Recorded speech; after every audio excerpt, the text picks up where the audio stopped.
Welcome back to the Floyd Memorial Library podcast, a window into the soul of the North Fork of Long Island.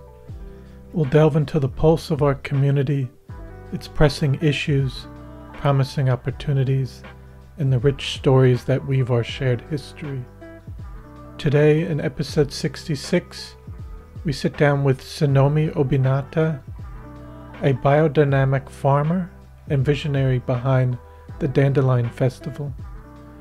Sonomi takes us on a journey through her rich heritage in Japan, reminiscing about her formative years in Kanagawa Prefecture on her grandfather's farm. We chat about her childhood, her early passions, and her time in cosmetology school in Japan.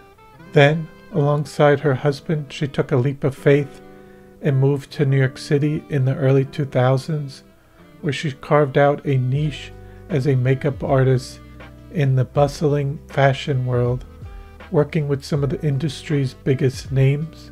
Our conversation also moves towards the North Fork, where Sonomi's deep-seated love for biodynamic farming took root, especially after the 2011 earthquake in Japan and the Fukushima nuclear disaster back home.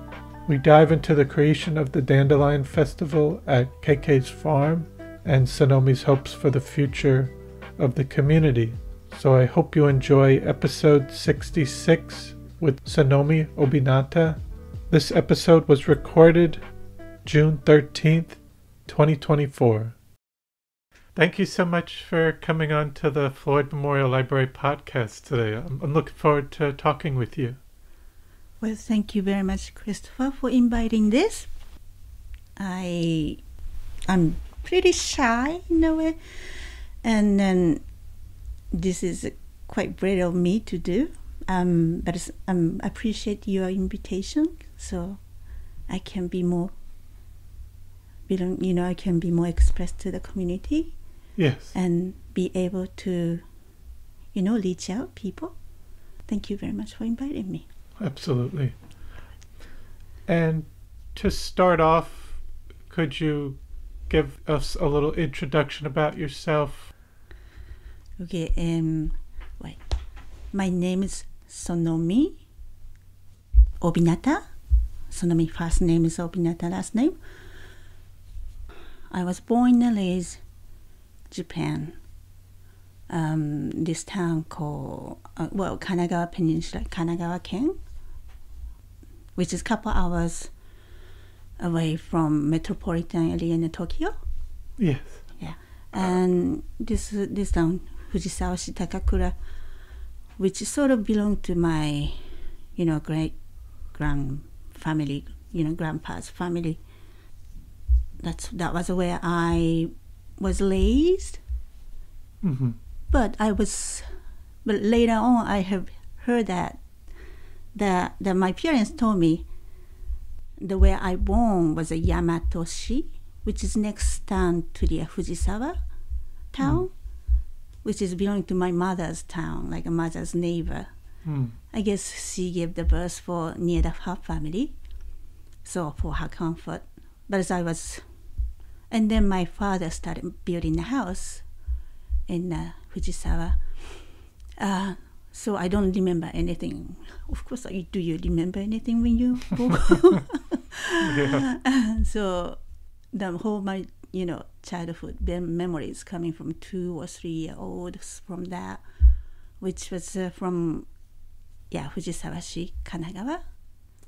I've been to Kanagawa. Oh, but more in the Yokohama. That's next town of the Fujisawa. Yeah, I didn't really explore outside of there, but just Yokohama. So Yokohama, the Chinatown and excellent place. Yeah, by the bay, like Yokohama Bay. Naka Ward. Naka Ward, where the Kanagawa Literature Museum is. I think that way, and there's just a lot of just walked around there and explored that area. That was my teenage era to the around 20. hang around Chinatown and in Yokohama, because that's always so excited to me. It's a good place to be hung around. Yeah. Yeah. Wow. Yeah, that's around that Yokohama, and the Fujisawa was next to Yokohama town. So Fujisawa, this town was surrounded by, on the north, Yamato, and Atsugi, Zama. And then the south, in the south is a coastal line. And then there's Yokohama, Kamakura, Yokosuka. So it's like a shoreline and Pacific line of the peninsula that's suburban. Not much mountain, like very flat. And rice paddy. If you want to see the nature and the rice paddy and the shrine and little hill and woods area, that's about it. But that's where I grew up, born and alive, and that's my roots coming from, I guess. Yes. And how far back can you go with your ancestry? I should have a study. I should have a study for digging up more of my family history. But that's so. As I say, my grandfather was my sort of hero, my person to go, who was my dad's father, and who was a kind of big landowner and a farmer. And he's an orchardry, like he has a pear, grapes, Japanese chestnuts. That's his main farmer activity. Yes. But he has, of course, the Japanese green tea, rice paddy, the basic you need for living thing was always there, and small bamboo forest was there in the property. So he was like my, he's praised that the farm was my dreamland. That's for me. And then when I was little, I remember, Grandpa's mom was still alive. So which comes like great grandma, right? Great grandma. But I'm so rare. But she was kind of had a feeling that she held a place in a certain magical way. It's like that's only I remember. She was a very special person, but I don't know she is because I was little. Yeah, my father passed away when I was 22. Yeah, 21, 22. Did your father work on the farm or? He worked on the farm, and my uncle and uncle's wife, and they took care of farming operation, but he was always there, watching over, straightening out. And then what about your mom? Mom's side is she's from Yamato. She had 5 sisters and a family, and I remember my grandma and grandpa. But they're more like a town hip in a way. So I didn't go there much in a way. But they are like a little, like a homestead kind of, small land to take care of it. But they're more into a little more modern and urban life. So I went there to sometime for gathering and was fun to play with cousins and spend time with helping auntie for the cooking and such. But I was tend to be more to go to my grandpa's place. Because of the farm and environment. Nature's around there, I think. Yes. Yeah. And then did your mom work? my mom didn't work. She was very focused for the as a housewife. Yes. Yeah, stay home. And my dad was, when I was little, he was working the gas station, and then become plumber.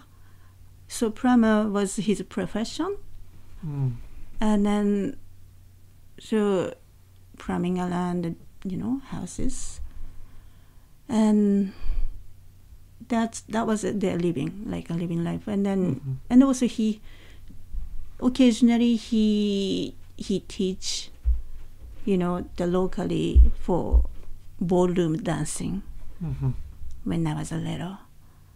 And then that's funny thing is that's how kind of they met. My parents met through my father was teaching my mom. She was a student of him that's teaching those ballroom dance, and they become fall in love, and then here come the family was created. That was my mom and dad. And did you have any siblings? Yeah, I was oldest daughter, and then I had two younger brother. So it made like a 5 in the family, and a 5 was quite special number for me to always remember because of the family. Yeah.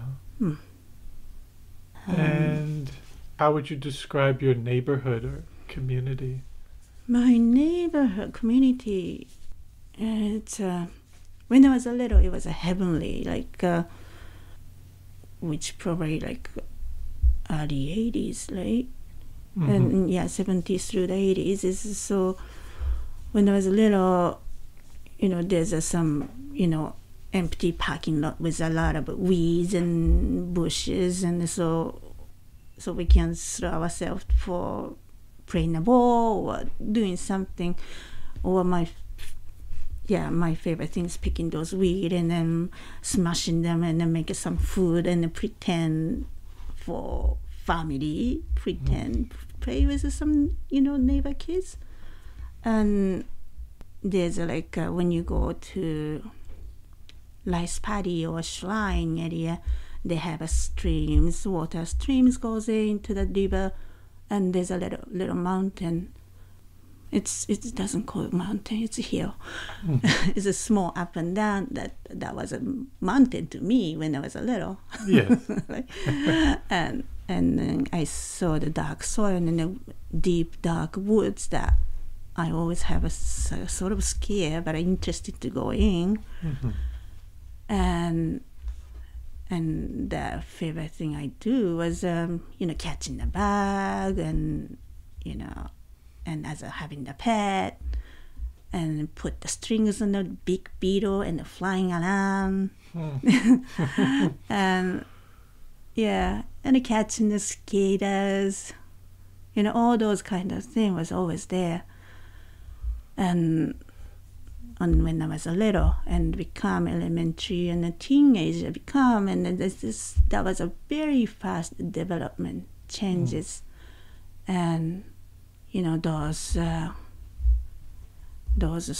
soil has been covered by concrete, asphalted, and making some good pathway for the promenade, is that called? Right?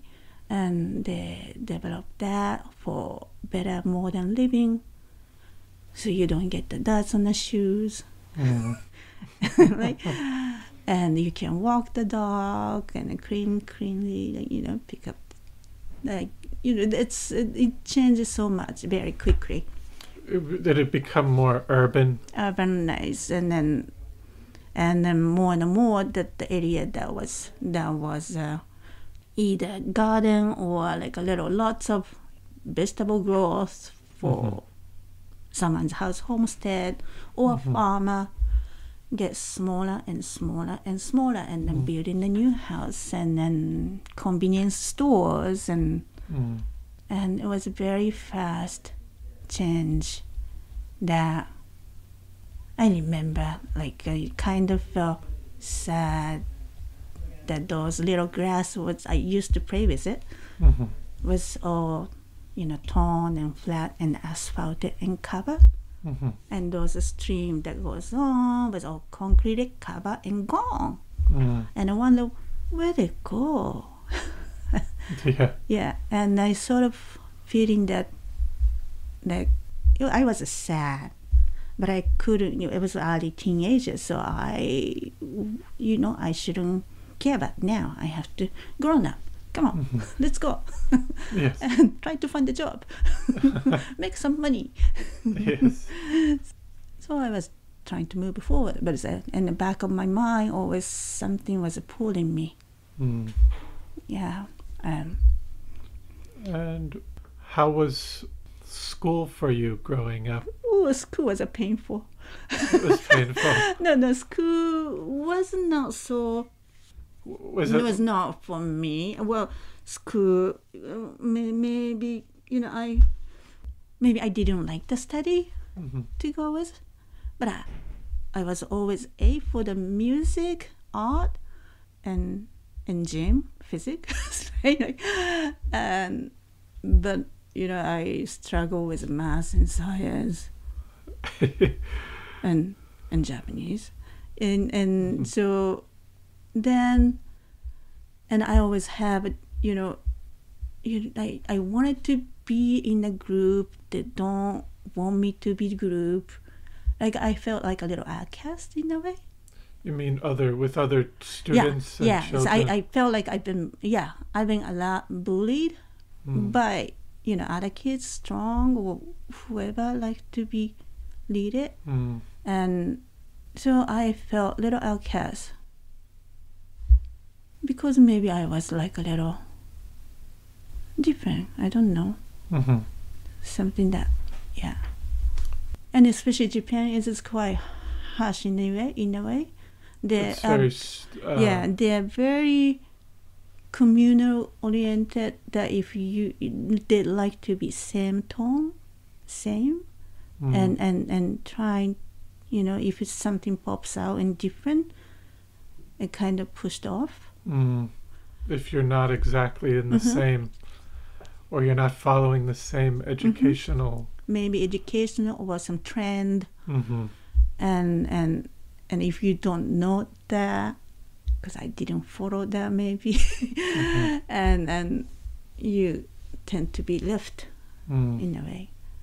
So I felt a little outcast on in sensitive age of the tweens to the teen.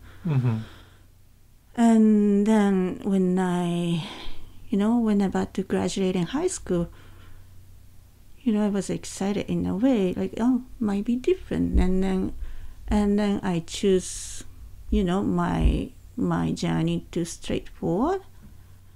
Where I wanted to, I was graduating in high school, I went to the, high school for sort of public school in Kamakura. Kita Kamakura Joshi Gakuen, which is like only female school. So it was comfortable in a way. And then, but as I didn't fit this way of the feminine school either in a way. But because I just started to discover different things. That I started to have a band. I was a vocalist, and I was in that era was new wave and then avant-garde and 80s music. Yes. David Bowie and Japan's and then Duran and all those amazing musicians was sort of influenced me. And in Japan we have a different type of musician doing the same thing that I was my heart was going toward for that. Like in when I was 16, 17. So I started become singer. Like I started have a band and then sing a song, like the song and sing a song. Sort of a new wave punk band in Japan. So I started more active to go outside a little bit more adventure to trying to see the world that time. And then in the high school, I liked the people. Always, I kind of watch the people and in the town and just enjoy watching the people. I have love toward to the people, and I always love towards to the color, different color, red, blue, purple. Since I was kind of my family was not affording giving me that 42 different colors of pencil. I only have a 12 colored pencil basically. So I dream about the different colors all the time. So there's a work called makeup artist. So you can play with, you can be personal with people I'm interested in, and I can play with the color. That sounds a great job. So I went straight to the specialist school to try to become makeup artist after the high school. So I went to makeup artist school for a couple of years in Shibuya, like Tokyo metropolitan area, and commute. And then if you are able to do hair together, makeup and hair in Japan, maybe more work. You can, I can get some work. So I went to the beautician school to get the license for being a beauticians, hairstylist, the beauticians, and then I become hair and makeup artist. And so that's kind of what you did coming out of high school.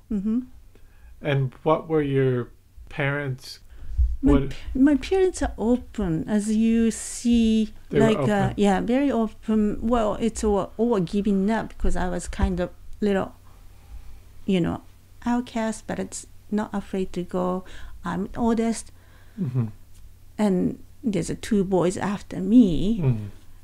So, but as I was, since I was the first one, maybe, my dad is favorite, but he was always cheering me to be brave, to go do things. So it was okay, that my parents were kind of, this might be what it is.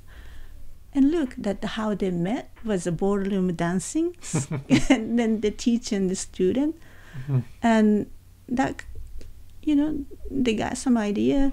I'm sure they've been through those age era of being young and naive and wants to know about the world. Yes. Yeah. And so they're very forgiving. So, okay, you can go ahead. Fine. And when you went to school was it out within Tokyo? Yeah, it was Tokyo. You were commuting? I was commuting and... Had you been to Tokyo, visited Tokyo before that, or was it? Yeah. It wasn't like it was a brand new... It was not brand new. Yeah. My station is called Chogo Station, is Oda Q line.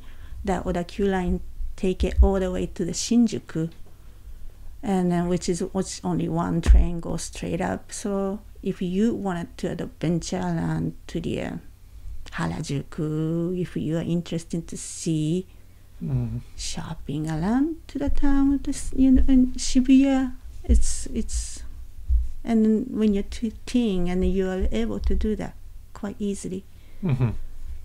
Train system is quite great in Japan. Yeah. So anybody, even like 5-year-old, can hop in the train and go to next town, and being safe and.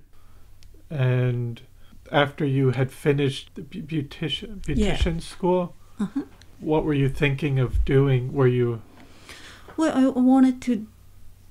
So that after that was become makeup artist was my sort of wish, like my career wish.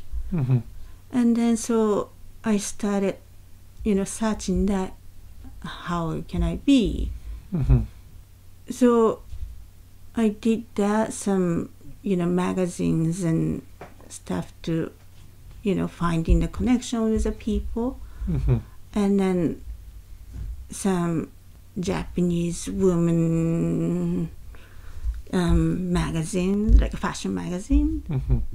It's such a small picture. It's not like Vogue or anything that very full page of an editorial. It's a small patch of picture.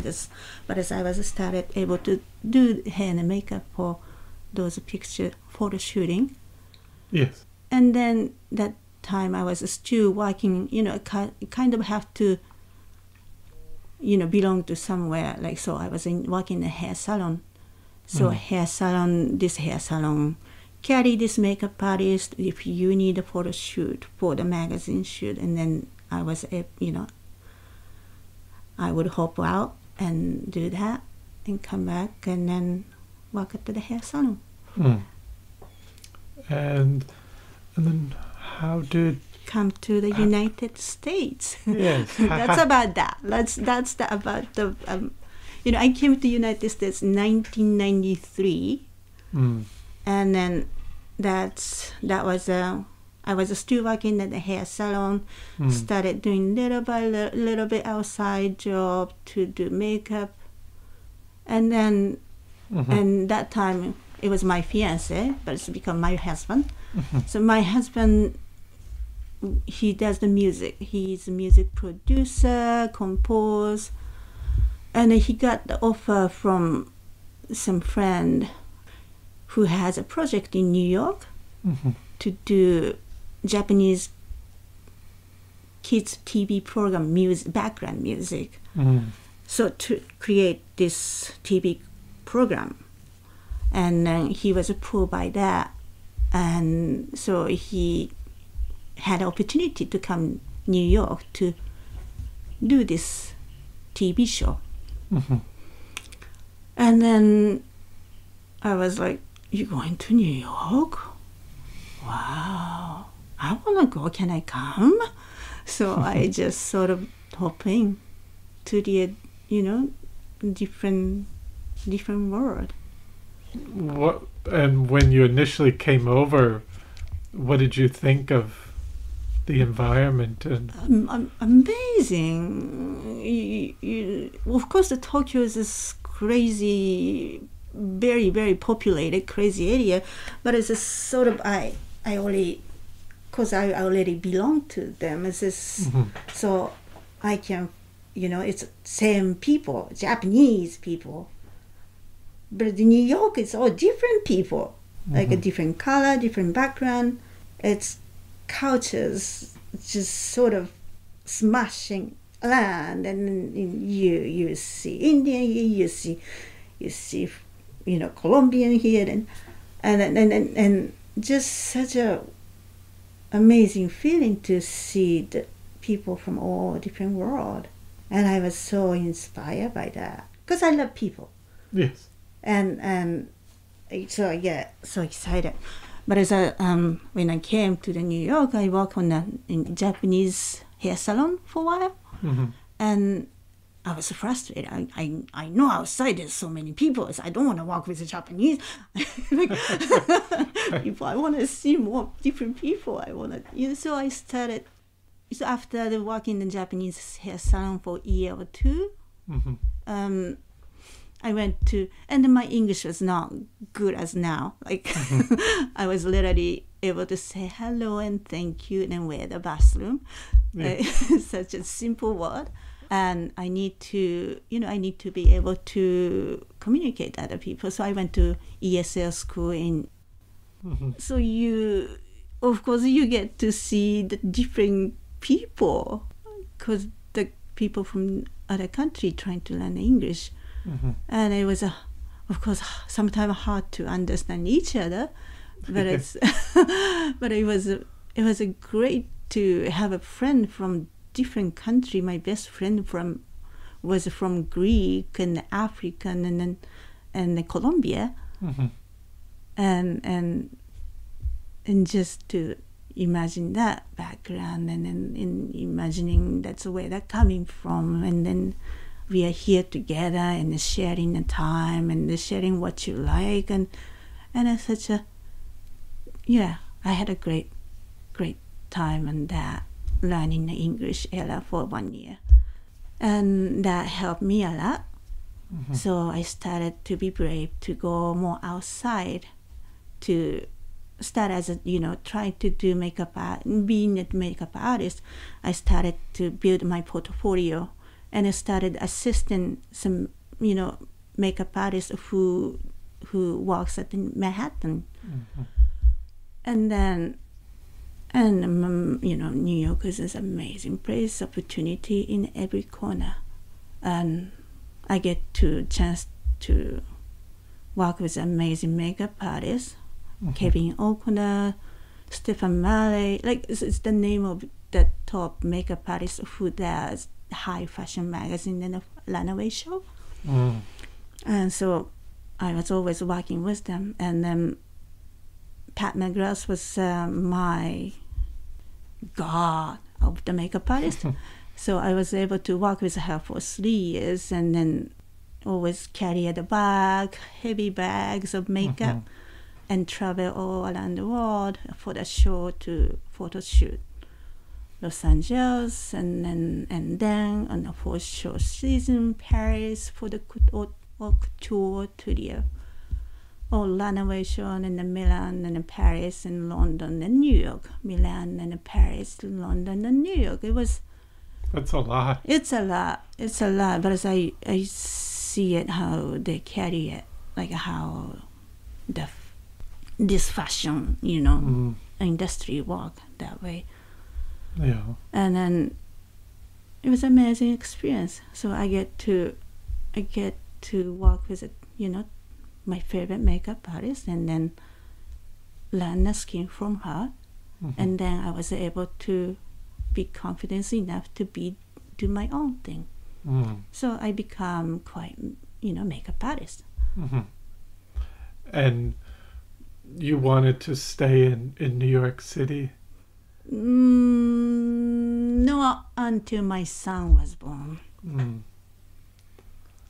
Yeah, it was 2000, before my son was born 2000 November. So it was like high bubble, busy time, and then, fashion industry was peak. And I had a great experience of that, like to see all the world. Like Gian Versace got killed, and then the Donatella become the Versace's designer. Like all those transformations, and then the world and of the fashion world, and it was quite fascinating. And then I enjoy very much of the creative parts of it. Yeah, creative process is such a amazing to be involved. It was wonderful to me. And then so I got pregnant. Okay, so about time. And then I was not able to handle living in a city for somehow. Just couldn't imagine myself to, I was not brave enough, I guess, to be, to raise the kids in such a high pace and education system, and then I just, I'm coming from a kind of, small town and farmer, poor. It's not, town life was not in my roots. So I didn't know what to do. So I desire to be a little more quiet. Like I desire to my son to be able to, walk in the barefoot and be able to touch the tree or grass or smell something, and then and pat the sand, and that simple thing that's I want him to experience. So when my son was like about before the year, we really looking for place to move out from the city, which we live in Williamsburg, At the time you were living there. At the time, and living in the city, and this loft, sort of lofty house, which has the gallery on the second, gallery on the first floor, and the second floor was us, and then there's like a little food store, sandwich shop in the front, and people constantly in and out, and then my husband started going crazy. He just had a son. He's very sensitive. His ear is very sensitive. He's he lives with music, and that little tone just sometimes bothers him. Yeah, wanted to go somewhere else, quiet, and then somehow, sort of coincident, I chose to the south. So we looked for the New Jersey, Westchester, Long Beach, some outside area. And when my mother-in-law and then the father-in-law, my husband's parents visited to first time to see the son, grandson, and they request us to go. Let's go to the Boston. I love going to the Boston. So my father-in-law being in the Boston University, and then he had such a wonderful memory. He really wanted to visit Boston. So, okay, so let's make that wish come true. So we packed up the car, and so we started traveling to the Boston across all the Long Island from Brooklyn to passing around. And then when we reached the North Fork, my husband remembered that, my friend lives nearby, near this area in Aquabuck. Let's visit her. So we visited her, and she was living in Aquabuck. She was one of his friends and a singer friend. So we visited her, and she had the same age as my son, holding little young son, baby son too. And we meet up and, you have a son, I have a son, same age. And then we started talking about how they're living in life in here. And so she recommended to, come around here, and why won't you stop by the city area estates, and they might have a rental house, and then maybe we do that. And we did that. And then we visited one area estates just on the way to go to Boston. And this area estates, we have a perfect house. Why won't you take a look at it? And then we took a look at it. My mother-in-law and the father-in-law, just hanging out with baby, and look at the house. Wow, this is great, amazing. And it was, that's it. that was it. That was on the way to go to Boston. We come back. That's for sure. We like this house. We want to move in when this trip is done, and which we basically did. And we went to the Boston, come back, and then a couple months later, we moved to the South. The house we saw it on the way to the Boston. And did it remind you? You would like the environment, and it still was very farm. It's not about the farm. That was just because we already look at the different houses and the different place, and didn't know the existence of this ruralness. Like, it was still close to the city, but when you come to this far, the wind goes through differently. I don't know. I felt something very different than even maybe just a 3-bedroom house, like a little small kitchen and living room, but I felt quite different than near the city. Yes. And you can walk to the beach to the 5-10 minutes, Mm-hmm.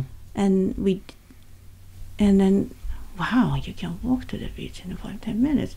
So you can pray. He can pray with the sand, and then all the time.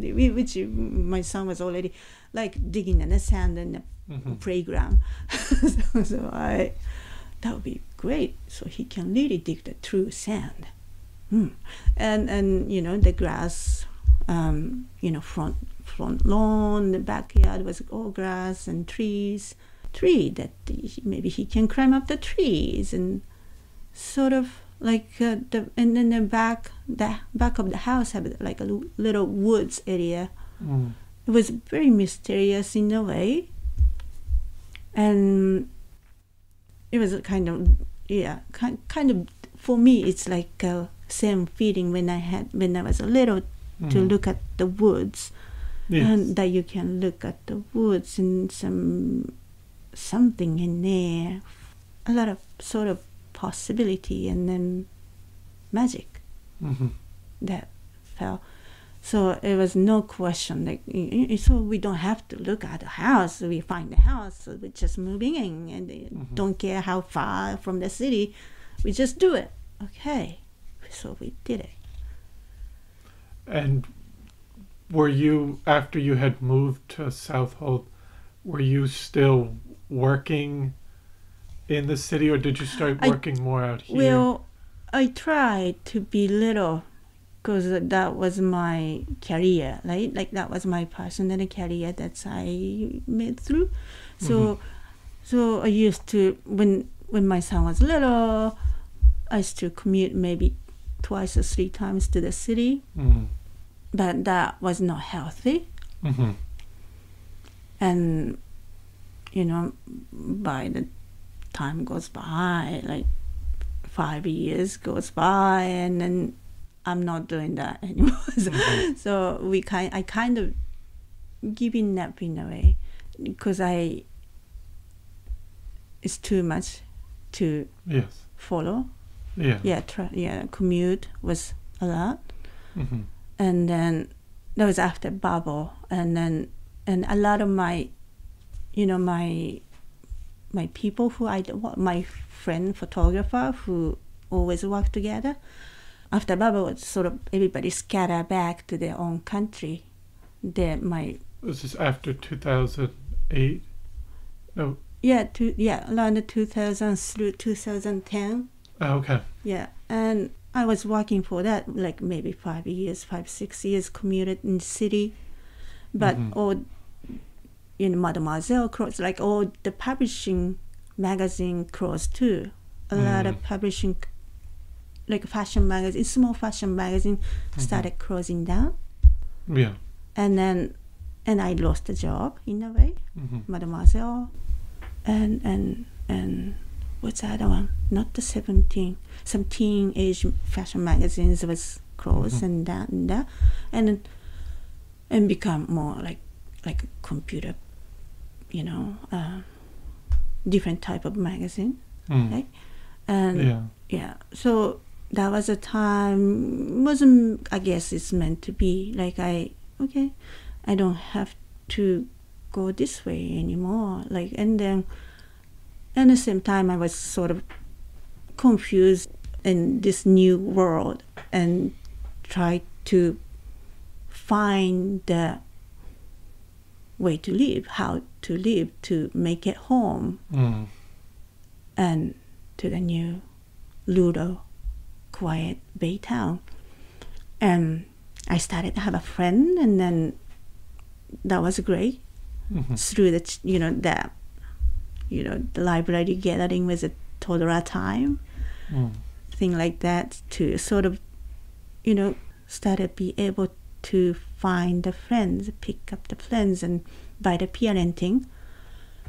And also, I gotta do something, then who am I? And then I'm trying not to do makeup, because if I really want to do makeup and a sort of high fashion and photography, it's a creative process. So I have to be there in the city, and I'm here. I choose to be here trying to figure out to live in the where I can be shine. Like I become who I am. So I try to look for that.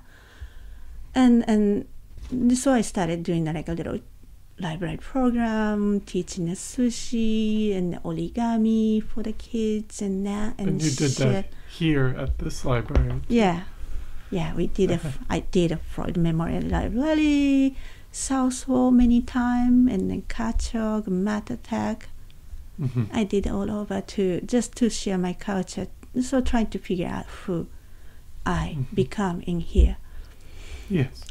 And then, almost thought about going back to my country to finding my son to be identity.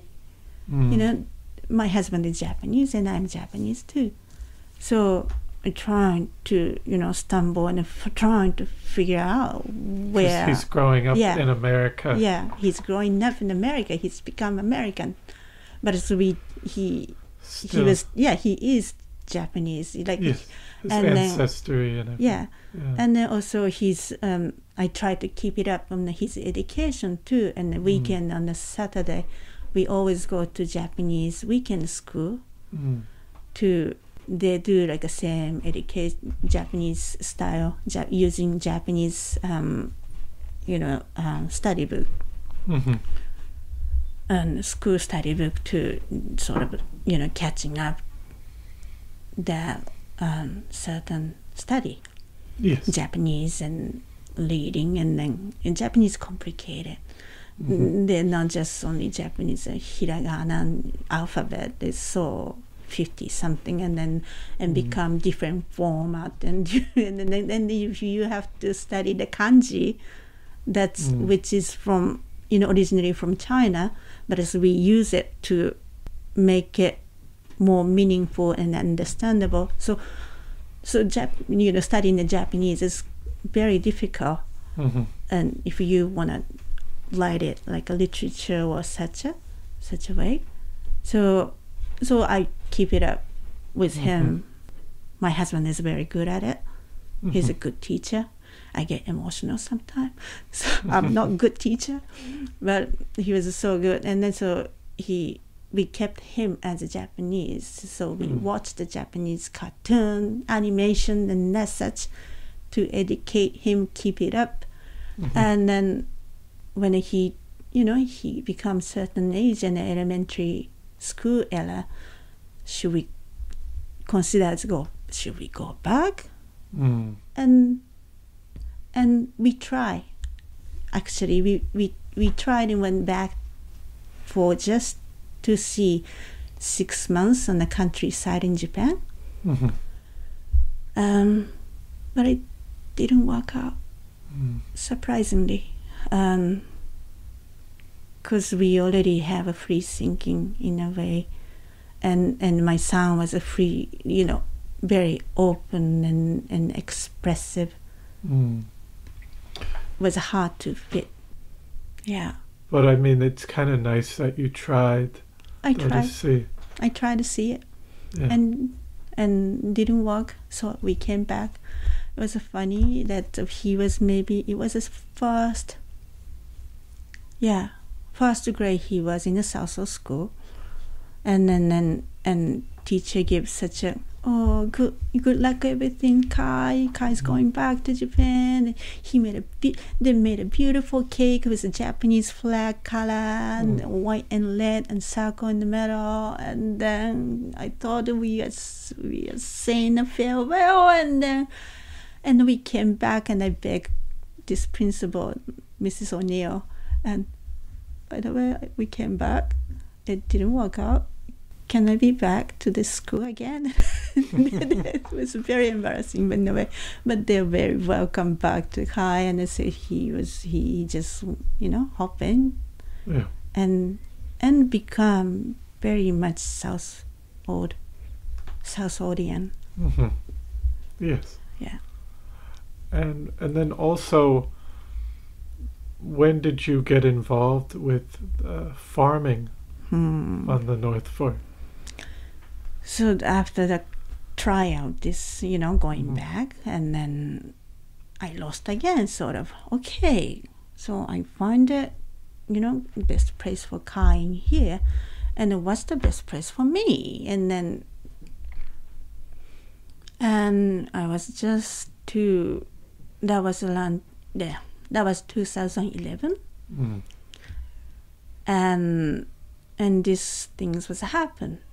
The Japanese phenomenon, that the big earthquake, and the 2000 March 11, the huge earthquake destroyed, quite area. The Fukushima nuclear plants busted out, and there was leaking. And that make me sort of destroy me in a way. I went down. I lost where my identity, I was just about to try to find my way. And then my home country of this disaster happened, and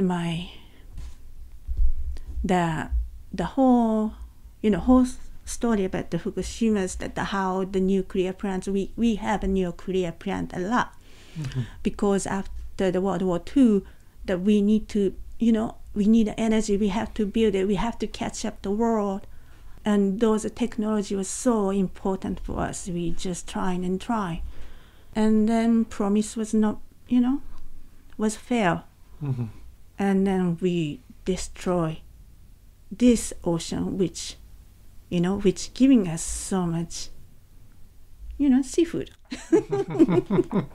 Yes. It's that this nature was, nature was always, for me, is God.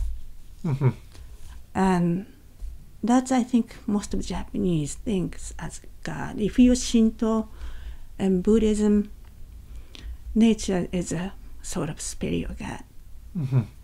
And the destroying that of this capitalism and then technology and developmentalism, and really hurt me. And so I was very, very depressed. But one day in IGA, shopping for the common butter and milk and some maybe banana would be great, and doing some grocery shopping on a walk to my car on the back and the parking lot. KK, who was who was former owner of the KK's the farm, KK's farm biodynamic farming, and she reached out to me, my shoulder, and shake my shoulder. Sonomi, I want to talk to you something. And I'm like, what? What do you want to talk to me? And she knew I was kind of down and depressed. I was already sort of like her,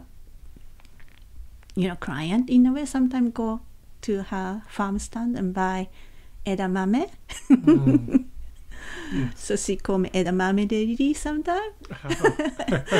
Oh, edamame lady here. How many you want? So she was already, she knew, and we have a sort of a relationship, and then, become friends. And then she shake my shoulder and, Sonomi, it's okay. I know your country had such a disaster. But if you do the biodynamic practice to the land, and the land is soil get intelligence, and then nothing would harm.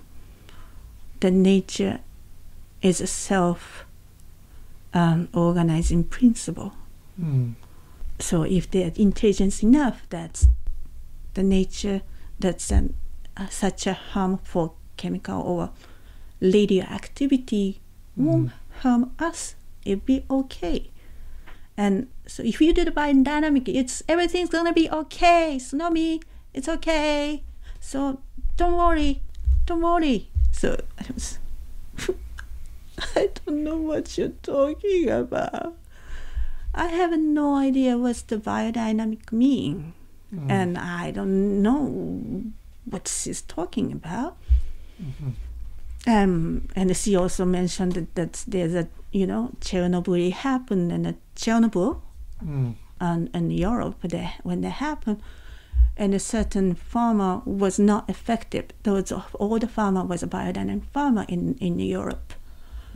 And she mentioned about that and that and that. So everything's going to be fine. And I was like, it's kind of scary. What does that mean? And this is not listening, enough to what is biodynamic mean. And then, but if there's some light, like I kind of felt hope. So because that much I was depressed by, disturbed by. And you had family back. Yeah, I had a family back. It's not close. Yes. But still, they're affected by that. But what should we eat? Should we help them? But it's dangerous. And those chaos, chaotic thing was really affecting me. And not just only people and animals, and was like a zoo, like a whole farmer left, and there's a free range cows eating radioactivity, a high, those grass and that, and then cow would become sick, and all this pile of the worry, and then was really tough on me to think all abroad. But as I felt a little hope, someone says something interesting, something that I never heard it before. I don't have him. I never heard of it, so I don't know what it is. But should I find out?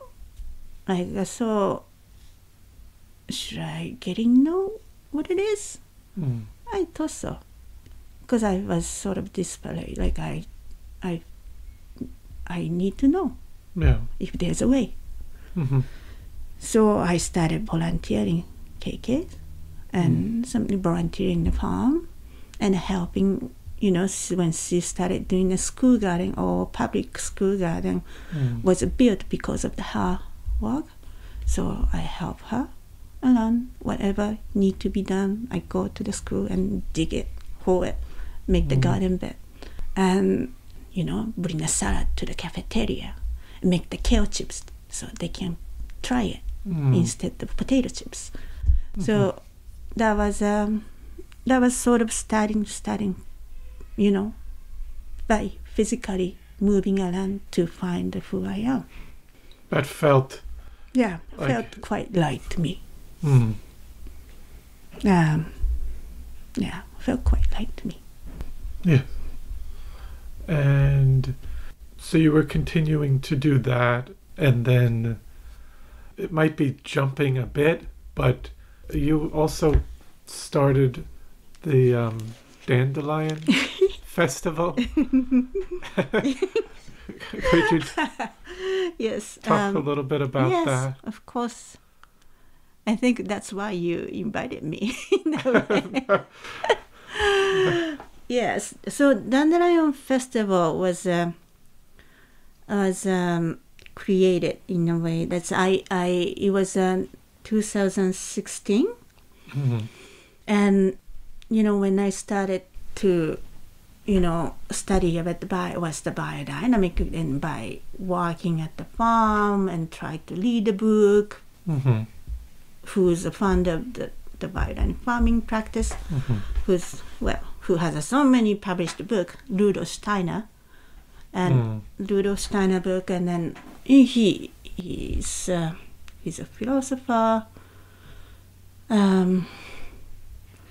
trying to study, and then in the winter time is a great time to study. So I always go to this place called 5%, which is like biodynamic education center in Chestnuts Ridge, Spring Valley, and just next to Yonkers What's the name? Next to Tappanji Bridge, across the Tappanji Bridge, there's a little town border of the New Jersey and New York. It's called Spring Valley, and they have a place called now the name is Threehold Community, and they have a course called Midwinter Intensive course, and then so winter time, some farmer had a time that's in January 15, the Martin Luther King Jr. birthday area. That's weekend, so we go there and study, and then the subject of the study was biodynamic preparation plant, which is dandelion and yarrow. So when I was studying the dandelion, I sort of realized how the repetition of the dandelion on the common space, like what we think of the dandelion is a enemy of the long weed. Yeah.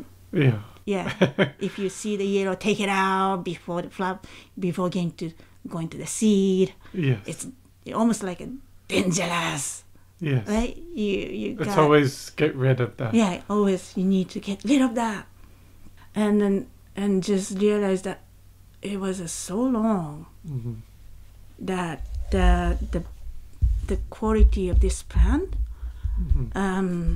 it's always come at the end of the winter, winter to the spring, around the Easter time, after the full moon to the next phase of the full moon, and then they come out for the reason they are such as the roots. It's a whole. The plant is beneficial for our health, and then it's liver cleansing and then detoxic, or the sort of health toxic from the liver and gallbladder, and then that's necessary for the long winter time, isn't it? When you started the new spring, our body needed that kind of nutrition, and so you see the Greek people sometimes picking the dandelion on the roadside because they know, like they anciently remember that was necessary to do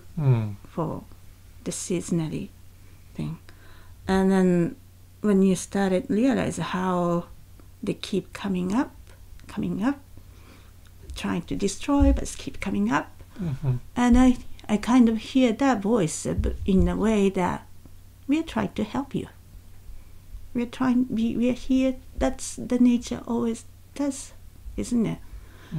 Any weed or invasive one has such a medicinal quality behind it, because nature's self-organized principle. They know the best to go to the next to heal us, and so all the nature's plants always give. And we just kind of brainwashed by the commercial of the weed killer, and then eliminated. And I felt bad. So end of the this study, we always make the big circle and it's to say something about the course. So the last circle of this study, I stood up and say, I think I'm going to start doing Dandelion Festival, and to change the people's, mindset for this plant. And instead of, negative image for this plant, I can make some positive image for this plant. So I'm going to try to do festival for this. And everybody was, what? Or a few people was, that's a great idea, great. And so that was a start in 2016. And then that year in the spring I did a small one, and then it was a sweet gathering, and then introduce some made a spinach copy like those spinach pie. Instead, I made the dandelion leaf pie, and then sort of introduce different way to, intake this plant, and try to show the benefits. Yes. And then try to have a positive image. Yes. And to celebrate the spring, basically. And you've been having that every year since. Except the COVID, those 3 years, and we didn't do. But we've been doing that every year. But it seems like it's been more like supportive, and people are very supportive, and people, anytime I try to reach, can you sing a song and a passion to, and they're happy to do, like, because there's something behind, like they have a message and deed, so they like to be a part of it, and I'm very pleased for that. Yes, definitely. And then, in terms of more farming in general on the North Fork, if you could comment a bit on some of the challenges in terms of farming on the North Fork. And obviously we've had more the potatoes, but it's changed, and there's been a lot more of the vineyards. Yeah. But you work at KK's farm, but yeah, I'm just curious what you think might be some of the challenges. Yeah, because we all do different practice, and then, but as long as you are involved with nature, I have, I don't worry too much, because we are going to the same goal. We like to be fed good.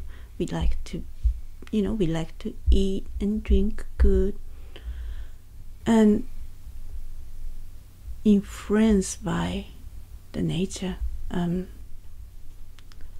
When potato was there, we learned DDT was wrong, and we learn by doing it. And so when the winery is there, if you spread fungicides and such, and copper, and then maybe they will learn maybe their different way, or find a different way. It's I like to share whatever I know, and if they reach me out, and I'd be happy to. But as long as they wake up and then they take care of the plants, and they are touched by the weather, and the conscious is there. Like, I'm sure you feel it. It's so wet today, or this is so dry today. Why the stars are so shining today, or overcast today, and as long as you work with the nature, you are belonging. You choose to live with them, not against them. Yeah. So I am hopeful, and like to be, work together with other farmers. In fact, I volunteer a couple of different farmers who does a different practice. I helped Mr. Wickham for a while, Tom and Geki. It was great. The land was, saying something. Land is so different than the place and the farm itself, and it's very different, and that's part of them. Mm-hmm. And that's the great of the humanity, that the old individuality there, no? Mm-hmm. So I hope I won't be overcast. Because I am doing same thing as they do. Mm-hmm. And I just trying to use only the belonging in the nature things Mm-hmm. to making a compost or fertilizing the soil, and Mm-hmm. or trying to, for me, it's I try to give it back. Mm. So try to regenerate them, Mm-hmm. and then that's all. Mm-hmm. And obviously you've worked on the farm with your grandfather back home, but then starting here again and up until even now today, and just the idea of working with the soil and growth, and yeah, just that experience. What have you enjoyed the most throughout your life? Well, it's most, well, every day, every moment, like when I'm touching a plant and see what they do. Mm-hmm.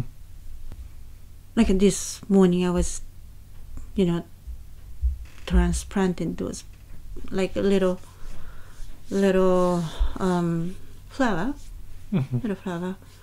This flower called agelantum, like a small blue flower, and then somehow my helper just throw the seed, tons of seed on a little pot, so this so germinated so massively. So I wanted to make them home, because that's belong to home, like a soil is their home. Mm-hmm. And that's their interesting. That's how they're born. Mm-hmm. So some are big, some are small, tiny, but this tiny plant had teeny tiny roots. Mm-hmm. And then when I see the roots, oh, okay, you wanna live? I'm gonna make you live. So I'm happily put it in, big or small, any size. I try to put it in, and as long as the plants had a purpose, desire to be,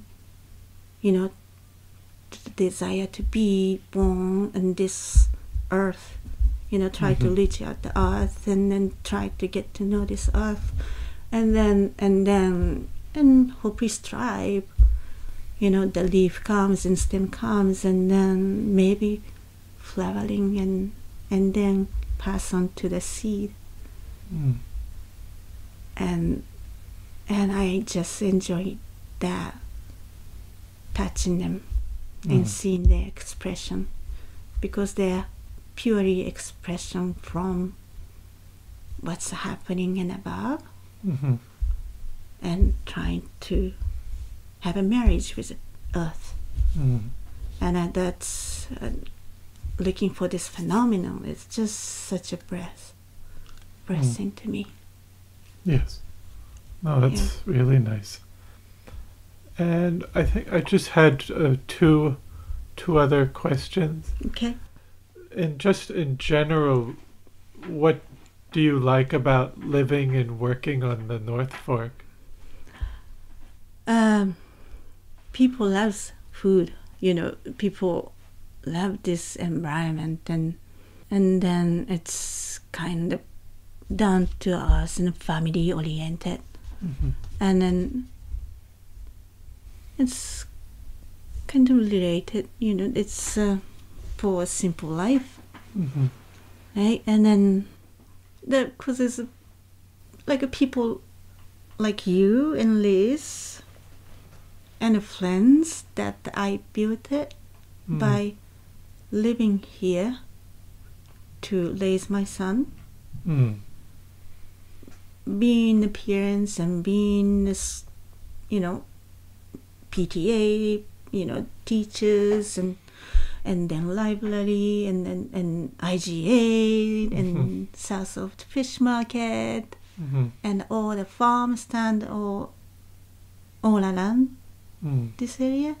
Yes. It's such a make life enriching and joyful. Yes. And then friends and who can have a good time together, eat the food together and cook each other and then give and take, and that's I find it's I kind of have to say and become my home here. Yes. And that because it's the living here in the community for since 2001. And I built it. I was not sure what I was doing, but as I tried, and it's become my part of me, and then praise, and people. Yes. And the friends and nature and farmers and fishermen and I think it's the best place for me to think about. And just looking to the future, what do you hope for the future of the North Fork and its community down the line? Just please stay who you are now, and live with it, this beautiful place, and then recognize it, and so you can take care of it. Yeah. And then I usually just ask if there was anything else you'd like to say or discuss that we haven't talked about. And well, why you started this? How do you start this? Since you came here to reach out and interviewing. Yeah, I think it was something kind of started in 2023. 2023. In October, wanting to record history of people in the area, just hearing people's stories, and this would be nice to have documented, and in a way bringing people together in the community and sharing their stories, and hoping that would end up creating a community that comes together more in a way. So that's what I've been trying to do, and people have been supportive and giving me feedback and recommending people to come in and talk with me. So I'm really appreciative of everyone that's been involved in it so far. That is beautiful, and I'm so lucky that I'm able to do this. That's because I like to see this evolve and richer and this community and have an opportunity like this. It's so wonderful. Yeah. Well, thank you. That means a lot to me. Well, it's sometimes I feel like I'm, loner, doing my own thing, and that is long. Like you live here, like you are belonging to a community, and how can I express who you are, and you are giving chance for it.